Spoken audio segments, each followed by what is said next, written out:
What if the very part of yourself you've been avoiding is the part that holds your deepest power? You've spent years trying to be the person others expect you to be. Calm, composed, controlled. But underneath all that, there's a storm. A rage that simmers. A sadness that hums in silence. A desire you buried so deep it barely has a name anymore. And still, it moves you. It decides for you. It speaks for you in whispers, in projections, in compulsions you can't quite explain. Carl Jung understood this better than most. He called it the shadow, the collection of traits, instincts, emotions, and desires we suppress because they don't fit the image we want to present to the world. But here's the terrifying truth.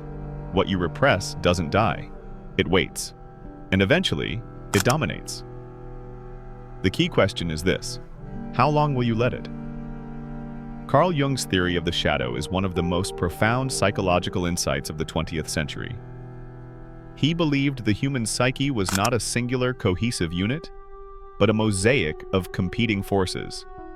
Some we know, and some we hide even from ourselves. The shadow is that hidden dimension, not because it's evil, but because it's rejected. Social norms, childhood trauma, religious pressure, or even personal ideals push certain aspects of ourselves into this unconscious vault. Think about your upbringing. Were you ever told, "Don't be so loud," or "You're too sensitive," or "You shouldn't want that"? Those messages create blueprints in your mind.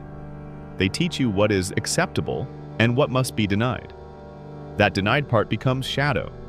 And because it's unconscious, you don't just lose access to it, you lose control over it. Jung believed that the shadow isn't merely a collection of flaws. It also holds our greatest potential. Our passion, our assertiveness, our creativity, all of these can be buried if they were once labeled as too much. But until you acknowledge the shadow, it acts autonomously. It sabotages dreams. It corrupts relationships. It distorts self-worth. In 2016, a team at the University of Cambridge published a study revealing how people with unresolved emotional conflicts are more likely to exhibit strong, disproportionate reactions in daily life. Their findings aligned with Jung's idea. Our unacknowledged parts run the show until we face them. Shadow work, then, is not self-indulgence. It's self-rescue. In modern life, control is a currency. You're expected to control your tone, your emotions, your image, your output. Anything chaotic is seen as weakness. But here's the paradox. The more we try to control, the more we fracture. Suppression is not strength. It's fear dressed in discipline. And fear always leaks, like trying to dam a river with your bare hands. The things you suppress, sadness, anger, desire, even joy, build pressure. That pressure finds its release through passive aggression, burnout, illness, or breakdown. Michel de Montaigne, the French philosopher, once said, "My life has been full of terrible misfortunes, most of which never happened." That's the legacy of suppression. You become a prisoner of imagined catastrophes because you're disconnected from your authentic responses. Anxiety grows where truth is denied. We suppress because we think we're keeping the peace. But the cost is enormous. Authenticity, connection, vitality. If you can't cry when you're sad, or speak when you're angry, or say no when you're overwhelmed, you're not living. You're performing. And performance, no matter how good, is exhausting. What happens when you stop pretending? You don't become chaotic. You become real. And in that realness, there's peace deeper than any illusion of control. Projection is the mind's way of avoiding responsibility. What you deny in yourself, you begin to despise in others. It's a defense mechanism as old as humanity, and it ruins lives. You might find someone arrogant, for example, but what if it's your own unexpressed confidence begging to surface? Maybe you hate someone's neediness, but you've buried your own fear of abandonment so deeply that their vulnerability feels like a threat. That's projection. and it keeps us locked in judgment, unable to grow. Carl Jung said, "Knowing your own darkness is the best method for dealing with the darkness of other people." Projection distorts not only how we see others, but how we relate to the world. Psychology Today reports that projection often leads to misdiagnosed conflicts, workplace toxicity, and repeated relational trauma. And until you reclaim these projections, they form a kind of psychological prison, where everyone outside seems dangerous, and you remain the unsuspecting jailer. So the next time someone gets under your skin, ask yourself, what am I seeing in them that I haven't owned in me? Repression is like debt. It compounds silently. You don't feel it until you're drowning in it. And when it finally breaks through, the consequences are messy. We repress to maintain control, but the irony is, we lose it. In careers, in intimacy, in self-trust. You take the job you don't love because your true desire felt irresponsible. You stay in the relationship that stifles you because the fear of being alone was too uncomfortable to face. You smile through tension because anger was never allowed a voice. This is how the shadow plays you, not with cruelty, but through silence. Harvard Medical School released findings showing that people who suppress emotions regularly have a higher risk of cardiovascular disease, lowered immune response, and increased rates of depression. Repression doesn't just harm your soul, it erodes your body. Facing your shadow isn't easy, but not facing it? That comes with a cost too high to pay. Jung didn't ask us to slay the shadow. He asked us to integrate it. Because within your darkest impulses lies your brightest light.